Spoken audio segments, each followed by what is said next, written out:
Devagarzinho, né? O pessoal está voltando aí, está se reconectando.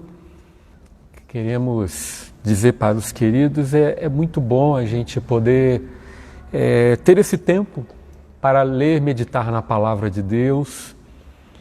E todo momento que a gente vem aqui para compartilhar a palavra é um tempo que nós precisamos separar para ler a Bíblia. Talvez você teve uma semana difícil, corrida, e não teve tempo de meditar na palavra de Deus. E esse é o tempo que você tem, então vamos aproveitar. Vamos aproveitar. E eu quero continuar a reflexão no livro de Jonas, que eu iniciei no último domingo. Estou compartilhando aqui sobre lições que nós podemos aprender em meio a esse tempo difícil, em meio a esse tempo de crise, esse tempo de pandemia, lições que nós podemos aprender no livro do profeta Jonas.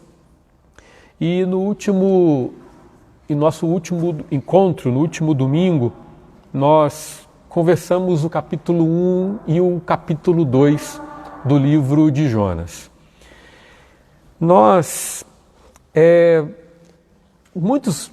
A maioria de vocês que estão me vendo já ouviram falar do profeta Jonas.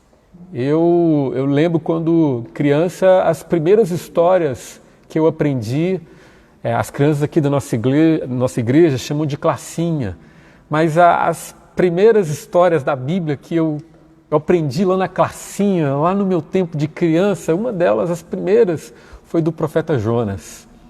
E o livro de Jonas, ele traz para nós alguns ensinos para a gente refletir. O profeta Jonas, ele exerceu o seu ministério durante o reinado de Jeroboão II no Reino do Norte. Nesse tempo do profeta Jonas, o reino já havia sido dividido. Então, ele atuou no Reino do Norte. E nessa época, a Síria ameaçava invadir Israel, e os assírios eles eram muito conhecidos pela crueldade que eles tinham com os seus inimigos. Um povo muito opressor, um povo que dominava os povos e faziam muitas maldades com essas pessoas. E então existia um medo, existia um receio, um temor da parte dos israelitas e de todos os demais povos em relação a essa nação pagã, os assírios. E nós vamos ver nesse livro que Deus vai chamar o profeta Jonas para ir até a cidade de Nínive, até essa cidade, essa metrópole, para poder falar, trazer uma palavra de arrependimento, uma palavra de Deus para aquele povo. No capítulo 1, que nós lemos na semana passada, vemos Deus comissionando o profeta Jonas. Deus comissiona Jonas, dando a ele uma missão de ir até a cidade de Nínive. Olhando na geografia bíblica, em comentários, Nínive estava a cerca de 800 quilômetros da Palestina. Estava a cerca de 800 quilômetros.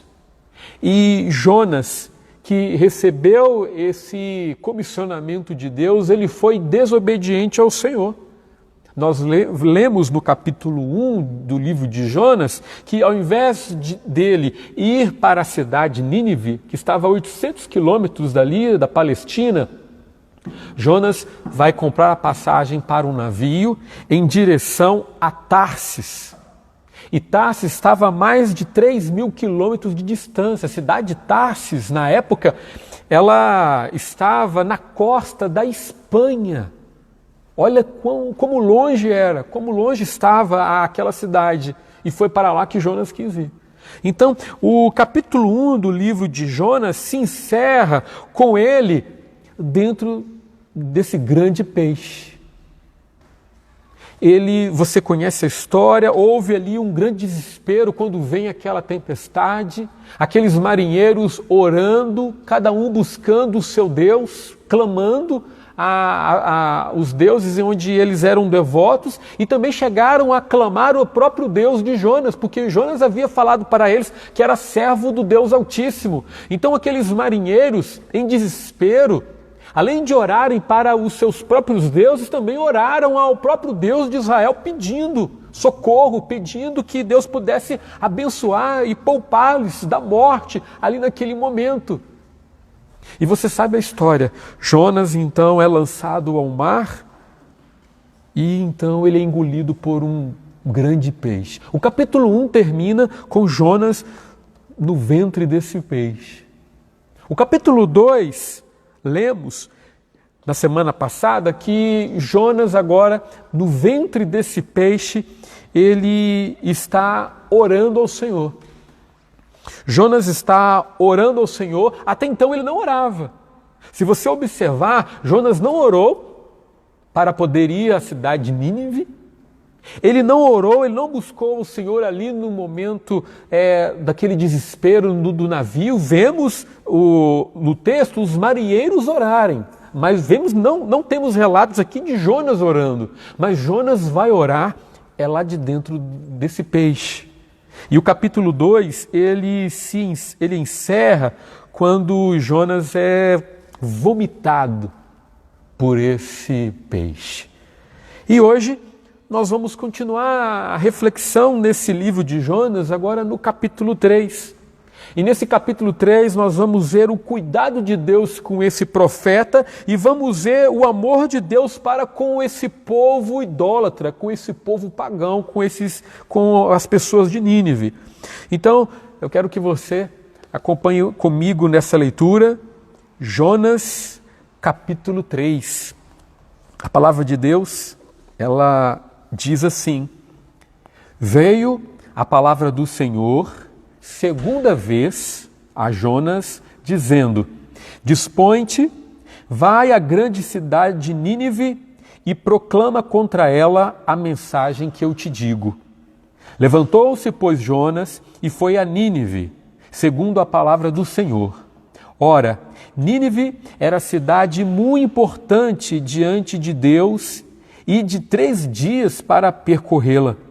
Começou Jonas a percorrer a cidade, caminho de 1 dia, e pregava e dizia: ainda em 40 dias Nínive será subvertida.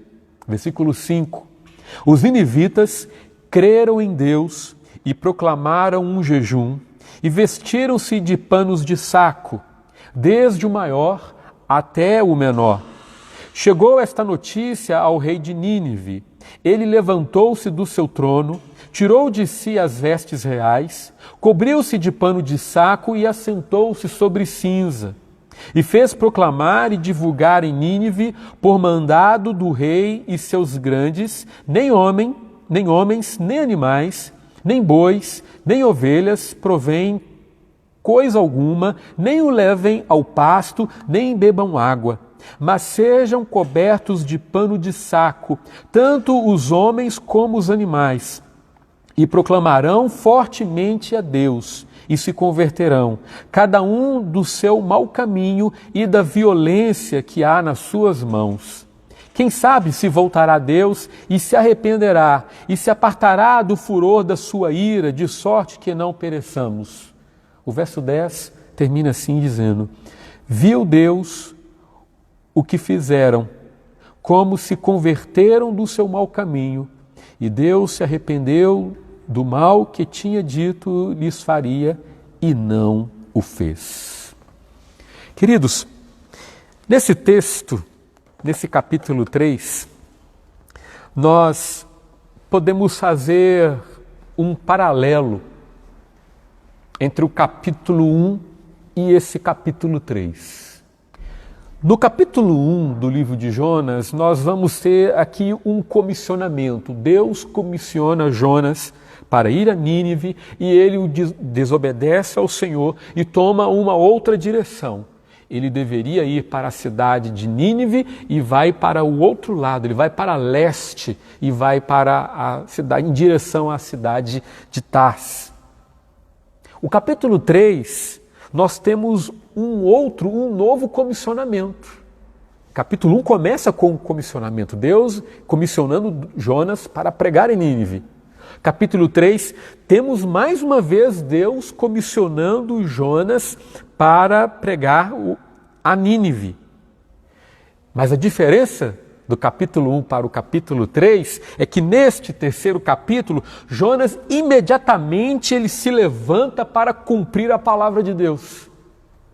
O que nós lemos no capítulo 1, vemos desobediência, capítulo 3, nós vemos obediência ao Senhor. E é nesse capítulo 3 que nós vamos ver, conhecer e distinguir aqui um dos atributos grandiosos de Deus. Sabe qual é? É o amor. Nesse capítulo 3, nós descobrimos sobre esse grande atributo de Deus, que é o amor. O apóstolo João, ele vai falar sobre esse atributo de Deus, sobre o amor. João, ele escreve assim: aquele que não ama não conhece a Deus, pois Deus é amor. João vai expressar sobre esse grande amor de Deus. E o que nós vemos nesse capítulo 3 foi o grande amor de Deus sendo revelado, sendo mostrado para com Jonas e para com esses ninivitas aqui. A primeira lição que nós podemos tirar no livro de Jonas, nesse momento de crise, nesse momento de pandemia que nós estamos enfrentando, é a longanimidade de Deus. Deus é um Deus longânimo. Deus é um Deus paciente que está sempre dando uma chance. Deus está sempre dando uma oportunidade para nós pecadores. Deus, ele é longânimo. Quem teria paciência com esse profeta, com esse Jonas? Vemos no capítulo 3 o comissionamento dele. Capítulo 3 mostra Deus comissionando Jonas. Deus mostrando para ele a sua vontade, o seu propósito. E o que nós vemos? Jonas desobedecendo a Deus. Mas veio, no versículo 1 desse capítulo 3, nós vemos aqui, veio a palavra do Senhor segunda vez a Jonas.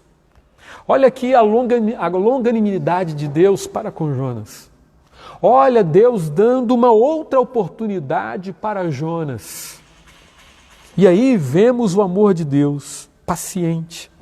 Querido, você está nos assistindo, você que está nos acompanhando nessa transmissão, aqui eu falo para essa câmera do Instagram, aqui eu falo para você que está pelo Facebook. Nós estamos aqui meditando na palavra de Deus, você está aqui participando dessa transmissão. Deus está dando para você oportunidades. Deus está sempre concedendo a você oportunidades na sua vida. Quais são as áreas que você ainda não tem colocado diante do senhorio de Jesus? Quais áreas que você ainda não colocou debaixo da submissão de Deus? Vemos aqui Jonas desobedecendo a Deus. Vemos aqui Jonas colocando as suas próprias forças, confiando nas suas próprias forças, colocando as suas próprias decisões, tomando as suas próprias decisões. E às vezes nós temos feito isso. Nós estamos vivendo uma vida longe do senhorio de Jesus. Então nós temos confiado em muitas áreas da nossa vida. Talvez você tenha confiado a sua família, você tenha confiado em você mesmo, nas suas próprias forças, não tem colocado a sua família diante do Senhor. Talvez você não tenha colocado debaixo do senhorio de Jesus as suas decisões, você está tomando as suas próprias decisões e você está vendo que as decisões que você está tomando, elas estão dando errado para você, nada está dando certo. Decisões erradas porque você não orou, não colocou diante de Deus, você não consultou a Deus. Talvez a sua vida profissional não está debaixo do senhorio de Jesus. Talvez o seu casamento não está debaixo de oração, talvez você não tenha colocado a vida da sua esposa, a vida do seu marido, a vida dos seus filhos. Talvez você não tenha colocado a sua família diante do Senhor. Talvez você não tenha colocado a sua vida ministerial. Deus chama você Deus tem dado a você dons, capacitações espirituais para servir no reino. E você tem enterrado os seus dons, as suas habilidades. Ao invés de você desenvolver as suas habilidades, você tem enterrado, você tem escondido, você tem deixado de lado. Mas eu quero dizer para você, querido, que Deus quer dar a você um novo começo, Deus quer dar a você uma nova oportunidade para você retomar a sua vida debaixo da boa mão dEle. Deus quer dar a você uma oportunidade para você voltar os seus caminhos debaixo do senhorio de Cristo. Assim como Jonas teve a oportunidade de recomeçar a sua vida debaixo do senhorio do Senhor. Tempo de crise, esse tempo de pandemia que nós estamos vivendo, é tempo também de nós obedecermos a Deus. Tempo de crise, mas tempo de obedecer ao Senhor.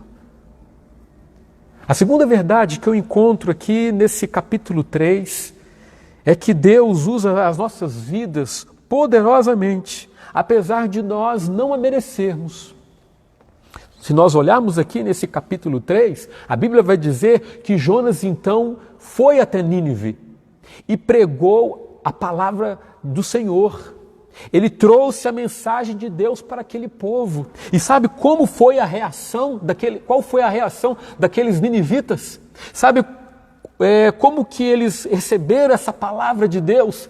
Eles receberam essa palavra, ouviram essa palavra. Nesse capítulo 3, vemos aqui que o povo ouviu a mensagem do profeta Jonas, o povo ouviu a mensagem de Deus e se arrependeu. O texto vai dizer que até o rei ouviu a palavra do Senhor. O rei, ele ouviu aquela palavra, aceitou aquela palavra, e convocou, fez um decreto para que todos pudessem se colocar diante do Deus do profeta Jonas. E um exemplo, uma forma, uma característica de que esse povo, esses ninivitas, eles se arrependeram diante de Deus, sabe como? Quais foram as marcas desse arrependimento? O texto vai dizer que eles se vestiram de panos de saco. O versículo 5 vai dizer: os ninivitas creram em Deus e proclamaram um jejum e vestiram-se de panos de saco, desde o maior até o maior. Quando eles se vestem com essa roupa bem simples, essa roupa simples de saco, é uma demonstração de arrependimento, é uma demonstração de humildade diante de Deus. E todos assim o fizeram. E Deus viu o arrependimento daquele povo. Deus usou um homem pecador que havia ido contra a vontade de Deus. E mesmo assim, Deus, sendo amoroso, paciente, usou aquele homem para ser bênção, para cumprir os seus propósitos na vida daquele povo. Quero dizer para você, meu querido, você que me acompanha, Deus também nos usa para que nós venhamos ser instrumentos nas mãos dEle para edificar, para ser bênção na vida das pessoas que estão ao nosso redor. Mas para que nós venhamos ser usados por Deus para ser instrumentos nas mãos do Senhor, precisamos arrepender dos nossos pecados. Precisamos confessar os nossos pecados ao Senhor, confessar os nossos erros. Do ventre daquele peixe grande, Jonas fez isso. Ele confessa os seus erros, ele confessa ao Senhor, ele se quebranta diante do Senhor. E nós também precisamos fazer isso. Nós precisamos nos humilhar, nos colocar diante do Senhor, reconhecer que as nossas vidas, as áreas das nossas vidas precisam estar debaixo do senhorio do Senhor. E assim nós, pecadores, nós também podemos ser usados por Deus para abençoar, edificar vidas que estão ao nosso lado, que estão ao nosso redor. E qual foi o resultado de quando Jonas ele se coloca diante do Senhor? Jonas foi usado por Deus para que aquele povo pudesse arrepender dos seus maus caminhos. Vemos aqui a bondade de Deus se revelando, o amor do Senhor para com essa nação, para com esse povo perverso. Em meio a tudo isso, Deus mostrando o seu amor, a sua misericórdia para com eles. E é nessa misericórdia que eu entro, que é a terceira lição que eu encontro nesse capítulo 3, a misericórdia de Deus. Deus envia Jonas a Nínive para que todos pudessem se arrepender. E misericórdia, a misericórdia de Deus é Deus olhando para um pecador com os olhos da graça. Deus olha para a postura, para o quebrantamento daquele povo. Eles tinham tudo para morrer, para serem destruídos pela ira de Deus. Mas o texto vai dizer aqui que eles se arrependeram dos seus erros, eles voltaram os seus olhos para o Senhor. Então Deus, com a sua misericórdia, olhando para aqueles homens, para aqueles pecadores com os olhos da graça, traz então uma mudança, traz uma diferença na vida de todos aqueles. Lemos na palavra de Deus quando o Senhor toca na vida desses homens, quando vai falar sobre misericórdia. O apóstolo Pedro vai falar sobre a misericórdia de Deus. Pedro, na sua segunda epístola, capítulo 3, versículo 9, ele diz assim, falando de Deus: Ele é longânimo para convosco, não querendo que nenhum pereça, senão que todos cheguem ao arrependimento. O apóstolo Pedro, compartilhando sobre a longanimidade de Deus, sobre a misericórdia de Deus, o amor de Deus, desejando que os homens pecadores venham se arrepender. Paulo vai falar a Timóteo sobre o amor de Deus, o desejo de Deus em ver os homens pecadores sendo salvos. Primeira epístola de Timóteo, capítulo 1, versículo 15, Paulo compartilha com Timóteo dizendo: Cristo Jesus veio ao mundo para salvar os pecadores. E Paulo termina dizendo: os quais eu sou o principal. O apóstolo Paulo compartilha com Timóteo sobre a misericórdia de Deus. O desejo de Deus é ver pecadores se arrependendo dos seus pecados. Queridos, a mensagem do Evangelho é um chamado ao arrependimento. Quando quando Deus usa as nossas vidas para que venhamos ser bênção na vida das pessoas que estão ao nosso redor, Deus quer que nós venhamos mostrar o amor de Deus e pregar a palavra, o Evangelho. E esse Evangelho proporciona àqueles que ouvem, àqueles que recebem essa palavra, eles têm esse arrependimento, eles são tocados pelo Senhor. João Batista, o precursor de Jesus, ele dizia: produzam frutos dignos de arrependimento. João Batista já pregava. Antes de Jesus iniciar o seu ministério, Batista ele pregava dizendo: produzam frutos de arrependimento. Quem ouve a palavra de Deus, quem ouve o Evangelho, precisa se arrepender dos seus pecados. E quando Jesus inicia o seu ministério, Jesus também vai falar sobre arrependimento. Jesus Cristo dizia: arrependei-vos porque é chegado o reino dos céus. Jesus vai trazer essa mensagem de esperança, esse convite, convidando pessoas para o reino de Deus, mas é necessário o arrependimento. Queridos, lemos na palavra de Deus, Deus chamando pecadores ao arrependimento. Deus chama você, Deus chama mim, Deus chama todos nós para que nós venhamos arrepender dos nossos pecados todos os dias, para que nós possamos viver uma vida em comunhão com o Senhor e debaixo dos seus propósitos, das suas verdades. Atos capítulo 3, versículo 19 diz: arrependei-vos e convertei-vos para serem cancelados os vossos pecados. O livro de Atos já também nos mostra para que haja arrependimento. O autor bíblico aqui, ele deixa para nós bem claro, precisamos arrepender. E havendo esse arrependimento, vai ter essa conversão e os nossos pecados serão perdoados. O apóstolo Paulo, nas suas viagens missionárias, quando ele chega em Atenas, ele prega ali para os atenienses dizendo: Deus não leva em conta os dias de ignorância, mas agora ordena que todos se arrependam. É o que Deus quer, que todo homem venha se arrepender, reconhecer que tem pecado, que esse pecado o separa de Deus. Deus quer que nós venhamos entender que os nossos pecados nos levam ao inferno, vão nos levar a uma morte espiritual, separados de Deus eternamente. Mas o desejo de Deus é para que pecadores se arrependam e que voltem para o Senhor. Tempo de crise é tempo de conversão. Tempos difíceis que nós estamos vivendo, querido, é tempo de se converter ao Senhor. Abandonar os maus caminhos e voltar para o Senhor. E nesse tempo que nós estamos vivendo, Deus demonstra a sua bondade, Deus demonstra a sua misericórdia. O versículo 10, nesse capítulo 3, ele vai dizer que aqueles ninivitas, eles se converteram ao Senhor, arrependeram dos seus erros, dos seus pecados. E aí eu quero destacar aqui a conversão. A conversão é mudança de vida. É aquela pessoa que levava uma vida longe do temor do Senhor, longe da presença de Deus. Uma pessoa que vivia uma vida aquém, à margem dos propósitos do Senhor. E quando ela se converte, ela tem a sua vida mudada, ela tem a sua vida transformada.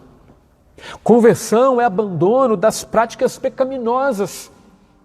Quando nós de fato temos um encontro com Jesus, nós vamos sentir aquele desejo de se afastar do pecado. Nós vamos sentir a necessidade de buscar uma vida de santificação. Viver uma vida agora entendendo que nós não podemos mais compactuar com o pecado. Fomos alcançados pela graça do Senhor, mas porque fomos alcançados por essa graça, nós não podemos agora ficar no pecado. Pelo contrário, nós devemos andar em novidade de vida, nós devemos andar em submissão ao Senhor, deixando que o Senhor mostre na sua palavra, toque através do Teu Espírito Santo em nossas vidas, essa mudança constante e evitar essas práticas pecaminosas que nos afastam do Senhor. E na Bíblia, nós vemos exemplos de conversão. Vemos alguns exemplos de conversão no Novo Testamento. Quando nós olhamos no livro de Atos, vemos Saulo, que passou a ser chamado de Paulo. E vemos que Saulo, ele era um perseguidor de cristãos. Ele consentiu na morte de muitos cristãos, mas quando ele se converteu, quando ele teve um encontro com Jesus, a sua vida foi transformada. Conversão, mudança de vida, mudança de atos, mudança de hábitos. E foi o que aconteceu com o apóstolo Paulo. Foi o que aconteceu também com Zaqueu, o publicano. Você conhece a história dele? Ele era um cobrador de impostos. Ele trabalhava para os romanos, a nação que oprimia, que dominava os judeus.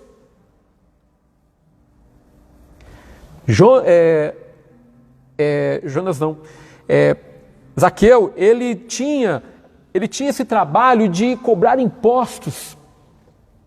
Mas quando ele teve um encontro com o Senhor Jesus, a sua vida foi mudada, foi transformada. E algumas características nessa mudança, nessa conversão, nós vemos no Evangelho, quando trata da conversão de Zaqueu, que ele tornou-se uma pessoa generosa. Tudo aquilo que ele havia cobrado, que ele havia tirado a mais daquelas pessoas, ele devolveu. Mudança, conversão, transformação.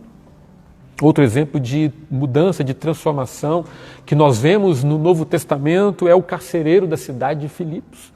Você sabe a história, Paulo e Silas, eles foram açoitados. Mas depois daquele carcereiro ter se convertido, sabe qual foi a atitude daquele carcereiro? Aquele carcereiro lavou as feridas, os vergões, as marcas das feridas de Paulo e Silas. Lavou os ferimentos daqueles homens. Mudança, transformação, que somente o Evangelho pode proporcionar à vida daquele que o recebe. Queridos, quando a conversão, a mudança de vida. A mudança de vida, ela vai acontecer quando de fato nós nos convertemos. Quero quero encerrar aqui essa palavra dizendo para você que nesse capítulo 3 que nós aprendemos sobre o amor de Deus. O amor de Deus é longânimo. O amor de Deus é paciente. Aprendemos aqui nesse capítulo 3 que Deus ele nos dá chances e chances para que nós venhamos mudar as nossas vidas, venhamos mudar de atitude.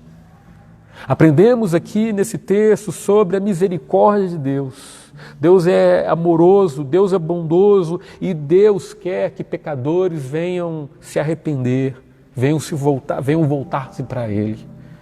Então, meu querido, Deus está dando para você, para mim, dia a dia, uma oportunidade para que nós venhamos buscá-lo ainda mais. E se tem alguém que nos acompanha nessa transmissão, que ainda não teve a sua vida mudada, transformada, que ainda não se converteu ao Senhor, hoje, essa noite de domingo, é uma oportunidade para que você possa reviver, para que você possa pensar sobre a sua vida. Deus quer dar a você uma nova oportunidade para que áreas na sua vida possam estar debaixo do senhorio dEle. Deus quer abençoar a sua vida, a sua família, a sua vida ministerial, sua vida profissional. Deus quer restaurar as nossas vidas, mas para isso acontecer é necessário o arrependimento. Deus quer dar a nós um novo começo. Você precisa colocar a sua vida debaixo do senhorio de Jesus. Arrependa dos seus pecados. Volte para o Senhor. Eu quero terminar aqui essa palavra lendo para você o que está escrito em 2 Coríntios, capítulo 5. Se você que me acompanha, quiser acompanhar essa leitura, 2 Coríntios, capítulo 5, eu leio o versículo 17. 2 Coríntios, capítulo 5, verso 17. A palavra de Deus diz assim: e se assim, se alguém está em Cristo, é nova criatura. As coisas antigas já passaram, e eis que se fizeram novas. Quem está em Cristo está vivendo uma nova vida. E chama sua atenção para o verso 15 também. Ele morreu por todos, para que os que vivem não vivam mais para si mesmos, mas para aquele que por eles morreu e ressuscitou. O convite, a chamada ao arrependimento é para que nós venhamos deixar de viver para nós mesmos e venhamos viver para aquele que morreu e ressuscitou para a vida de cada um de nós. Venhamos consertar a nossa vida. Venhamos nesse momento, nesse tempo que estamos passando, que estamos enfrentando, venhamos buscar ao Senhor, corrigir os nossos caminhos, clamar ao Senhor, pedir a Ele, para que com a sua graça, com a sua misericórdia, nossa vida venha a ser restaurada e que ela venha a ser usada para que vidas e mais vidas sejam abençoadas e para a glória de Deus. Para a glória de Deus. Que o Senhor nos abençoe.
Pecados ocultos escondo no fundo do meu coração. Derrama em minha vida água, limpa a sujeira e sacia essa sede.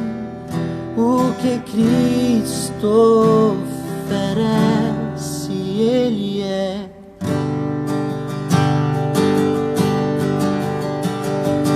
Do escuro de quem eu fui, eu tinha medo.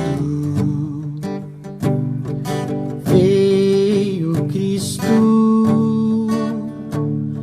e tudo se fez diferente.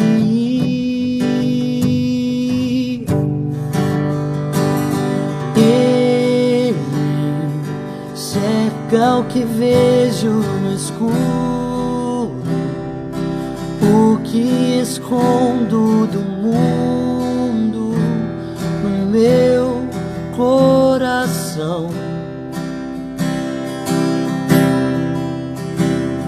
Espalha o barro que ainda faltava, abre a janela pra luz me encontrar.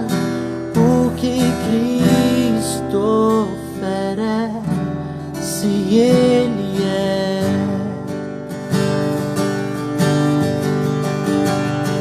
Ele tira o pecado do mundo, planta a esperança na terra do meu coração.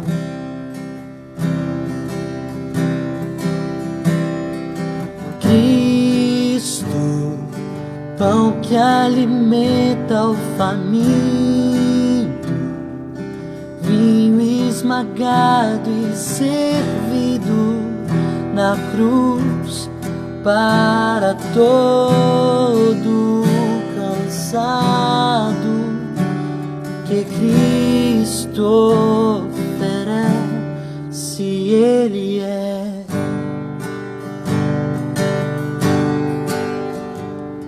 Se tudo mudou em Cristo, eu sou mais do que sou.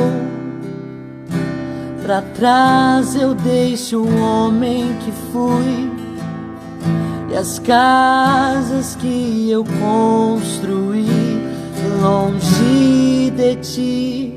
Se tudo mudou, eu abro as velas da embarcação, na esperança que pela manhã avistarei o porto onde te encontrarei, o porto onde te encontrarei.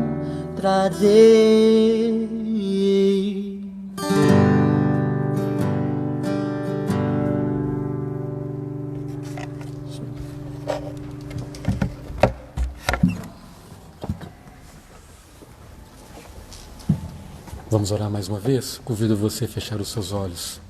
Senhor, nessa noite, através da Tua Palavra, nós recebemos o convite para que nós venhamos deixar os nossos pecados, os nossos maus caminhos e voltar para o Senhor. Aprendemos na Tua Palavra do Teu grande amor, amor longânimo, misericordioso, e que, Senhor, a prova do Teu grande amor para com o homem foi enviando Jesus para morrer na cruz, e todos aqueles que creem no Jesus, no Senhor Jesus Cristo, têm a vida eterna.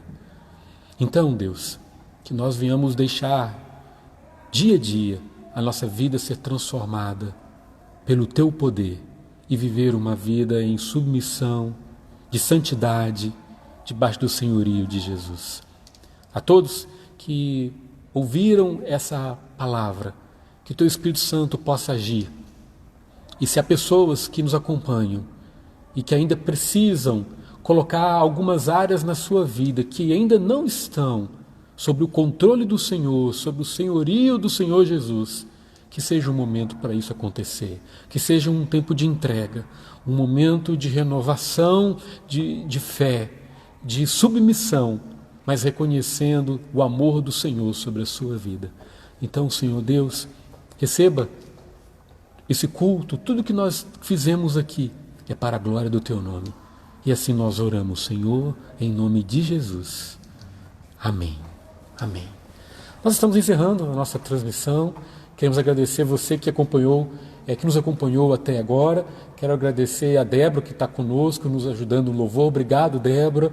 As nossas irmãs que estão nos ajudando na intercessão, a Lúcia, a Lilica, o pessoal que está aí trabalhando atrás das câmeras, a Lidiane, o David, Samuel que nos ajudou, a Isilanda, a Marcelene. Deus abençoe a vida de vocês. Daniel também está aqui, veio nos dar um apoio. Deus também abençoe a vida das nossas crianças da igreja. Que você tenha uma semana abençoada. E que o Senhor Deus te abençoe de forma muito especial. Boa noite. Deus abençoe você.